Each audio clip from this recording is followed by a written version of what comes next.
Selamat pagi, selamat mendengarkan firman Tuhan dari Gereja All Saints Anglican Church. Hari ini kita masih mengikuti seri tentang keselamatan, namun sebelumnya kita akan berdoa. Mari kita berdoa.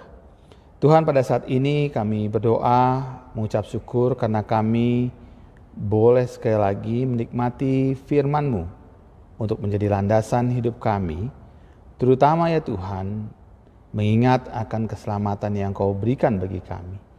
Di dalam nama anak-Mu Yesus Kristus kami telah berdoa, amin. Topik hari ini sehubungan dengan keselamatan yaitu pengudusan. Di minggu yang lalu kita mendengarkan khotbah berseri pertama tentang keselamatan, yaitu pembenaran karena iman. Minggu ini atau hari ini kita melanjutkan seri kedua tentang keselamatan, yaitu pengudusan. Dari kedua hal itu, pembenaran dan pengudusan, kita melihat bahwa status orang percaya sebagai orang yang sudah diselamatkan tidak berhenti atau berjalan di tempat.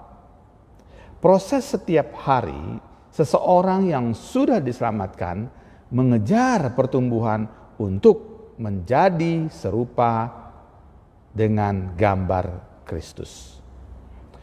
Sepanjang sejarah banyak yang memiliki pandangan berbeda tentang proses ini. Ada yang mengatakan bahwa proses ini terjadi semata-mata oleh karya Tuhan tanpa partisipasi manusia. Yang harus kita lakukan adalah lepaskan dan biarkan Tuhan. Let go and let God. Kita harus mengandalkan kasih, karunia, dan berhenti bergiat dan berusaha untuk menjadi kudus. Kadang-kadang pengkhotbah ini akan berkhotbah berulang-ulang tentang kasih karunia, anugerah, kasih karunia, begitu seterusnya. Lalu mengesampingkan disiplin kita sendiri. Namun Paulus berkata dalam 1 Timotius 4 ayat 7, latihlah dirimu untuk beribadah. Atau kalimat itu bisa diterjemahkan, latihlah dirimu untuk menjadi saleh. Petrus mengatakan, karena kuasa ilahinya telah menganugerahkan kepada kita segala sesuatu yang berguna untuk hidup yang saleh oleh pengenalan kita akan Dia yang telah memanggil kita oleh kuasanya yang mulia dan ajaib.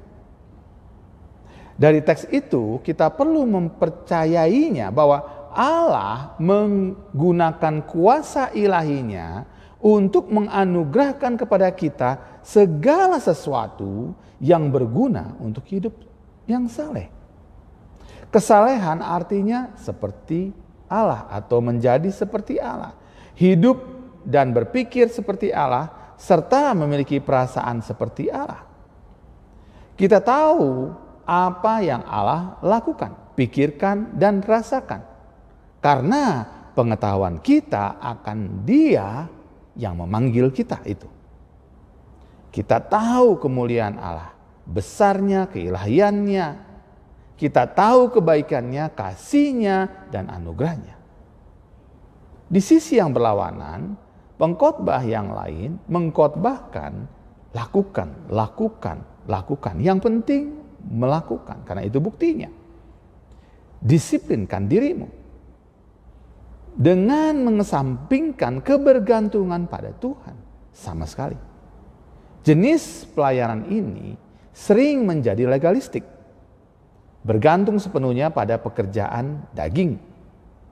Paulus menentang hal ini dengan mengatakan kepada orang-orang Galatia, adakah kamu sebodoh itu? Kamu telah mulai dengan roh, maukah kamu sekarang mengakhirinya di dalam daging? Galatia 3:3. Hal ini juga menjadi catatan kita, bukan saja soal legalisme, namun hal-hal lainnya yang kita anggap sebagai tindakan yang kita lakukan untuk Tuhan. Karena kita belum menyalibkan daging dan keakuan, tetapi kita sudah berpikir ataupun bergegas melakukan perintah Tuhan. Kita tidak menyangkal diri. Matius mencatat perkataan Yesus yang mengatakan banyak orang akan berseru. Ingat, di sini dikatakan banyak orang akan berseru pada Yesus tentang apa yang mereka perbuat dengan karunia yang diberikan Tuhan pada mereka. Entah apapun yang mereka miliki. Tapi Tuhan, Yesus tidak mengenal mereka. Dan memastikan bahwa apa yang mereka buat itu sesungguhnya adalah kejahatan. Matius 7 ayat 22-23. Di sini kita menemukan iman seseorang yang melakukan sesuatu untuk Tuhan, namun kenyataan sehari-harinya berbeda. Bukan iman yang sungguh-sungguh kepadanya, berpusat padanya. Pengenalan kita kepada Tuhan memiliki dampak pada ketaatan kita. Hal ini tidak mengukur betapa besar sumbangan, tindakan kita sebagai manusia, dan hal apapun yang kita mau dirikan atau buat Tuhan. Lalu apa cara yang tepat untuk maju dalam kekudusan? Di Filipi 2 ayat 12-13 Paulus mengajarkan sebuah paradoks. Kita harus bekerja dan Tuhan bekerja. Kita harus bekerja bersama Tuhan dalam proses pengudusan kita. Paulus berkata, Allah lah yang mengerjakan di dalam kamu baik kemauan maupun pekerjaan menurut kerelaannya. Dia memberi kita keinginan untuk bertumbuh di dalam Kristus dan Dia bekerja di dalam kita untuk melakukannya. Surat Petrus mengatakan hidup yang saleh oleh pengenalan kita akan Dia yang telah memanggil kita oleh kuasanya yang mulia dan ajaib. Artinya kita diberi kuasa untuk dapat mengejar kesalehan melalui pengenalan kita akan Dia. Mengejar kesalehan adalah konsekuensi pengenalan kita akan Allah itu. Inilah sebabnya ketika kita sampai di surga atau bertemu dengan Tuhan nantinya, tidak akan ada ruang untuk menyombongkan diri. Mengapa? Karena Tuhan yang melakukan itu semua. Kita harus bekerja dan Tuhan bekerja.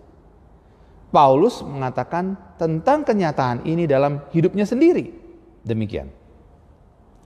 Karena aku adalah rasul yang paling hina dan bahkan tidak layak disebut rasul. Karena aku telah menganiaya jemaat. Tetapi oleh kasih karunia Allah, saya apa adanya. Dan kasih karunia-Nya kepada saya bukannya tanpa pengaruh. Tidak, saya bekerja keras dari mereka semua. Tetapi bukan saya, melainkan kasih karunia Tuhan yang diberikan kepada saya. Demikian terjemahan bebas yang bisa kita sampaikan dari teks 1 Korintus pasal 15 ayat 9-10. Paulus berkata bahwa dia bekerja lebih keras daripada orang lain, tapi bukan dia. Kasih karunia Allah di dalam dirinya. Dia mengatakan bahwa kasih karunia Tuhan bukannya tanpa pengaruh dalam dirinya. Kenyataannya adalah bahwa kasih karunia Tuhan bekerja dalam diri kita masing-masing untuk bertumbuh secara rohani. Tetapi bagi sebagian orang hal itu tidak berpengaruh. Beberapa orang malah melakukan sebaliknya, yaitu dengan menolak pekerjaan Roh Kudus. Kita harus bekerja dengan Tuhan dalam proses pengudusan. Menanggapi akan firman-Nya. Apa yang Dia katakan, meyakininya, mengizinkan Dia, memberdayakan kita untuk mencapai kehendak-Nya bagi kemuliaan Dia. Ada dua hal yang perlu menjadi perhatian bagi kita untuk hidup dalam pengudusan sehingga kita terus bertumbuh menyerupai Kristus. Yang pertama, kegemaran yang membawa disiplin dan ketaatan. Sekali lagi, kegemaran yang membawa disiplin dan ketaatan. Sering orang bilang bahwa untuk mencapai sesuatu, seseorang perlu passion. Pemazmur mengatakan, aku akan bergemar dalam ketetapan-ketetapanmu, firmanmu tidak akan kulupakan. Mazmur 119 ayat 16. Seseorang yang memiliki kegemaran makan misalnya, akan sangat tidak berdisiplin dengan hidup yang berakibat pada berat badannya. Seseorang yang memiliki kegemaran akan firman Tuhan akan membawa dirinya disiplin untuk merenungkan firman dan melakukan pesan yang difirmankan Tuhan padanya. Mungkin kita bertanya, loh kok firman Tuhan lagi? Mengapa soal kegemaran firman Tuhan? Ketika Yesus mengatakan tentang dirinya sebagai pokok anggur, ia menyebutkan hal ranting yang tidak berbuah disebabkan oleh ranting itu tidak dibersihkan. Dalam hal ini yang dimaksudkan oleh Yesus tentang ranting yang tidak berbuah bukanlah para murid-muridnya. Karena di situ sebaliknya kepada para murid-muridnya ia berkata, kamu memang sudah bersih karena firman yang telah kukatakan kepadamu. Artinya murid-muridnya sudah dipersiapkan untuk berbuah karena firman Tuhan melalui perkataan Yesus yang secara lisan bersama-sama dengan mereka selama ini. Para murid Yesus saat itu mungkin tidak menyadari sepenuhnya bahwa perkataan Yesus merupakan proses untuk mereka melakukan dan mentaati apa yang Yesus katakan dan perintahkan. Kita bisa melihatnya saat Yesus mendorong murid untuk berdoa dan berjaga-jaga. Setelah ia memberikan teladan sedemikian rupa dalam hal berdoa baik pagi maupun malam hari, maka Yesus mendorong mereka untuk berdoa dan berjaga-jaga. Terutama di Taman Getsemani kita bisa melihat perkataannya. Bukan saja saat berdoa, Yesus pun mengajarkan para murid untuk melakukan perintahnya ketika ia mengutus para muridnya dan dalam berbagai kesempatan lainnya. Salah satunya yaitu saat Yesus meminta dua orang muridnya untuk membawakan kepadanya keledai untuk ditunggangi. Kita bisa membaca dalam Markus 11 ayat 1 sampai 6 bahwa bukan saja kedua murid mentaati perkataan Yesus, namun orang-orang yang memiliki keledai itu pun membiarkan para murid membawa keledai mereka atas perintah Yesus. Mereka pun taat. Ketaatan muncul dari kedisiplinan dan kedisiplinan muncul dari kegemaran Anda dan saya akan firman Tuhan. Anda dan saya akan menjadi orang yang terus-menerus bercermin dengan firman Tuhan dan tidak melupakannya agar kita dapat melakukan kehendaknya. Dan bahkan segala kedegilan dan kejahatan hati kita dibersihkan pula.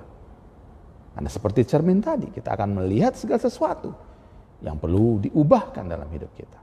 Dan itu harus dikerjakan juga oleh kita. Yang kedua, pelajari sejauh mana penyucian hidup kita sudah terjadi dalam mengikuti Yesus. Kalau mau ditanya sejauh mana kita mengikuti Kristus saat ini, mungkin kita sudah berpikir apa yang dulu, apa yang sekarang, dan apa yang akan datang. Seharusnya kita berpikir seperti itu. Kita punya peta sejauh mana perjalanan rohani kita sesungguhnya. Ketika firman Tuhan diperhadapkan kepada kita secara terus-menerus karena kita gemar akan perkataannya tadi, maka kita pun belajar menyangkal diri. Di situ jelas. Itu bagian dari penyucian agar kita dapat memikul salib dan mengikutinya. Roh Kudus akan menginsafkan dosa sekaligus menghasilkan buah jika kita yang sudah diinsafkan itu dibersihkan oleh firman-Nya. Keinginan kita bukan lagi keinginan daging, namun keinginan roh dalam hidup kita. Sebelum kita menyangkal diri, kita pun tidak memikul salibnya. Dan sebelum kita memikul salibnya, kita pun mengalami kesulitan untuk kita mengikutinya. Sebelum kita menyangkal diri dan memikul salib, maka kita akan mengalami kesulitan untuk mengikuti Dia. Kenapa begitu? Karena kita masih mengikuti keinginan kita sendiri. Ego kita masih kegedean, kebesaran. Boro-boro memikul salib, baca firman Tuhan agar kita bercermin saja, kita sudah tidak mau. Di sini yang dikatakan oleh Yakobus, seorang yang bercermin lalu melupakan wajahnya. Kita mau melakukan banyak hal untuk manusia dan kemanusiaan dan kerohanian kita, tapi kita tidak mau menyangkal diri dan pikul salib untuk dipimpin oleh rohnya. Kita tidak menyangka dan bahkan kadang-kadang kita tidak menyangka orang lain ketika dia tidak mengerjakan hal yang utama, akhirnya ujungnya segala sesuatu itu untuk dirinya. Dan bahkan dia kecewa karena dia tidak melakukan sepenuhnya untuk Tuhan. Dia tidak menyangkal dirinya. Hasil yang kita lakukan hanya aktivitas dan proyek rohani. Tidak ada yang menumbuhkan diri kita sendiri, apalagi orang lain. Selain kita mempelajari sejauh mana penyucian hidup kita dari penyangkalan diri dan salib yang kita pikul karena firman-Nya, sebagaimana yang Yesus ajarkan saat para murid-muridnya mengikutinya, maka kita pun dapat melihat lewat perkataan Paulus tentang 3 hal yang disampaikan, yang saya sampaikan minggu lalu dalam tema pertobatan sebagai gaya hidup. Yaitu tentang hal yang dihasilkan oleh pertobatan yang membawa pengudusan hidup kita. Pertama, hal-hal yang perlu dimatikan. Yaitu hidup duniawi seperti percabulan, kenajisan, hawa nafsu, nafsu jahat, dan juga keserakahan yang sama dengan penyembahan berhala. Matikan. Apakah kita sudah mematikan itu? Kedua, hal-hal yang perlu dibuang. Tabiat yang melekat, yang kadang-kadang kita bilang itu memang gua emang begitu. Seperti marah, geram, kejahatan, fitnah, dan kata-kata kotor yang keluar dari mulut orang Kristen. Di banyak acara-acara, di perkantoran, bahkan mungkin di gereja. Hal yang dimatikan, hal yang perlu dibuang. Kita melihat pengudusan itu sebenarnya harus terjadi. Dan yang terakhir adalah hal-hal yang kita kenakan sebagai manusia baru. Belas kasihan, kemurahan, kerendahan hati, kelemah lembutan, dan kesabaran. Bahkan buah-buah Roh Kudus lainnya. Kita bisa pelajari, oh ya, sejauh mana ya penyucian hidup saya, hidup kita dalam mengikuti Yesus tengah berlangsung. Apakah saya sudah mematikan? Apakah saya sudah membuang? Dan apakah saya sudah mengenakan? Apakah hal-hal yang saya perlu matikan atau yang sudah saya matikan? Hal-hal yang perlu saya buang dan itu betul-betul sudah saya buang. Dan hal-hal yang saya sudah kenakan dan masih ada hal-hal lagi yang saya perlu kenakan. Jangan sesekali melakukan checklist kerohanian kita berdasarkan apa yang kita miliki, apa yang kita sudah berikan, dan lakukan untuk gereja dan sesama, bahkan untuk Tuhan sekalipun. Checklist kerohanian Anda dan saya melalui firman Tuhan hari ini. Ya, melalui firman Tuhan. Karena pengudusan Anda dan saya tidak bisa tidak menggunakan firman Tuhan. Mari kita berdoa. Tuhan, pada saat ini kami datang kepadamu dengan sepenuh hati. Tahu Tuhan bahwa Engkau terus-menerus mau menyucikan kami melalui firman-Mu. Sebagaimana Engkau ya Tuhan melalui perkataan-Mu menyucikan hati, pikiran, tindakan daripada para murid yang mengikuti Engkau. Ajar kami ya Tuhan untuk berdisiplin dan taat. Untuk kami ya Tuhan melihat buah-buah lainnya di dalam kehidupan kami dan juga kehidupan kami bersama dengan orang-orang di sekitar kami. Di dalam nama anak-Mu Yesus Kristus kami telah berdoa. Amin.